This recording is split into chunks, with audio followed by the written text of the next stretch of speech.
Pregame.com. Welcome back to Pregame.tv. This is the final game of the weekend for us here.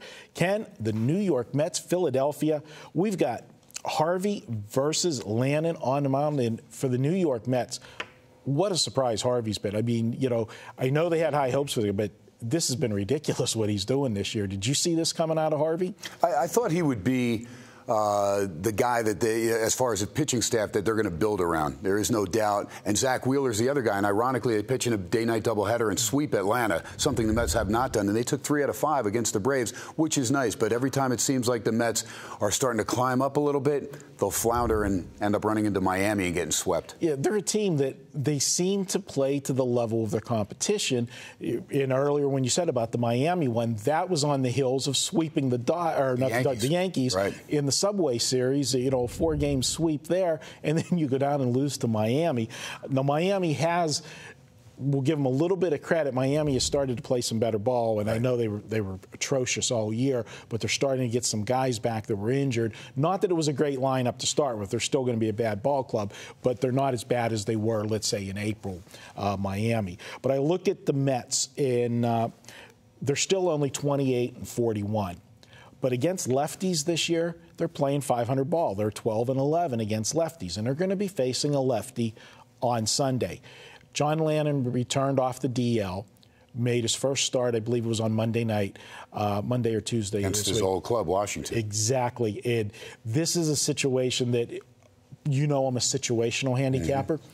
I like to take a pitcher when he comes off the DL, his first start. And my thinking behind that, when a guy comes off that first start, is because he's worked so hard to get back to the lineup. You know, he had an injury, so he's been rehabbing, he's focused. When he gets that first start back, you know you're going to get 110% effort from him. He's going to be totally locked in mentally, and we know with these pitchers, so much of it is a mental aspect of it, plus mechanics, but you're going to see that in the first start.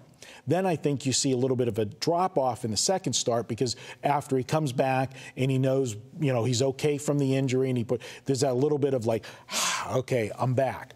Well, in this instance, I get a double benefit, because when he came back, as you said, he pitched against his former team. Right. So you know, not only was he pumped up to make it back off the DL, but he got to face the team that said, you know what, we don't need you anymore. We're going to move in another direction, and let him go. And I love taking pitchers in that situation, because, you know, I call it the bite the hand to fed you theory.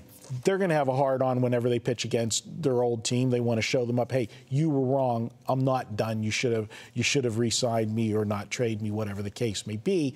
And now, off of that starts another reason for him to have a letdown, because he was so sky-high to face his former team. That's a good call, too, because he was really ticked off when they let him go down and replaced him with Detweiler in the rotation. He was he was adamant about it. He says, what do you want? I had a good spring training, and now you're going to take my spot from him. So there was some bad blood there, and you knew he really got geeked up to pitch against them in his first game back. And then, of course, you look on the schedule, and you're like, all right, now I'm going against the Mets. Although it is Harvey, so he'll get up for it a little bit more, because it's Harvey and he's had a nice year so far, but it's still the Mets lineup. And let's face it, even when David Wright's homering, they're solo shots. Absolutely. Well, you know what? This is my free pick. Let's make it official. There you go. All right, this is a combination play for me. This is taking Harvey and going against Lannon. I expect Lannon to drop down off of that first start, off of the DL. He's going against the Mets. The Mets have played much better against left-handers than they have right-handers this year. And finally, we've got Harvey on the mound. What more could you ask from this kid? He's done everything the Mets have asked of him. He's been razor sharp in his last 3. He's gone 7 innings in each of his last 3 starts, giving up a grand total of 5 runs in those 3 starts. And his last start, struck out 13 Braves. You know, Atlanta fields a decent lineup. He struck out 13 Braves in that game. He is bringing it right now. I'm going to go ahead and take the Mets in this one, see if they can go ahead and get to Lannon. Probably be a low-scoring game. I don't see a lot of runs in this game. Both teams offensively are not doing well. Right. But I'm going to go with Harvey, and when he's on the mound, you know, scratch him out 3 runs, you're going to probably be okay. And on the road, you know you're going to get a decent price there as well. And outside of the one game against Miami, where he actually had a 6-4 lead, he's been pretty solid because he did not pitch well in that game, struggled against the Cubs the game prior to that early, and then settled down and shut them down, retiring like 21-23 or whatever. So, yeah, when he gets in his zone, he is one of those guys that can have a shaky inning, like the second or third, and then you'll see him. He's still around in the 8th inning. There you go.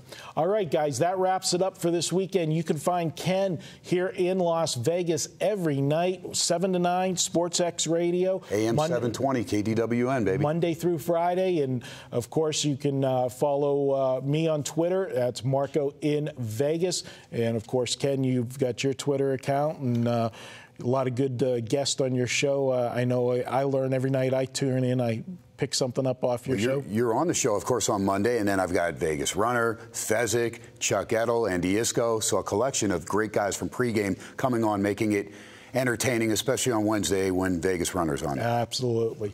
All right, guys, that's it for the weekend edition. The Tuesday crew will be in on Tuesday filming. Brian Leonard, Vegas Runner, Steve Fezzik. They'll be back with you on Tuesday, and myself and Ken will be here Friday. Take care. Have a great weekend. Cash some tickets, guys.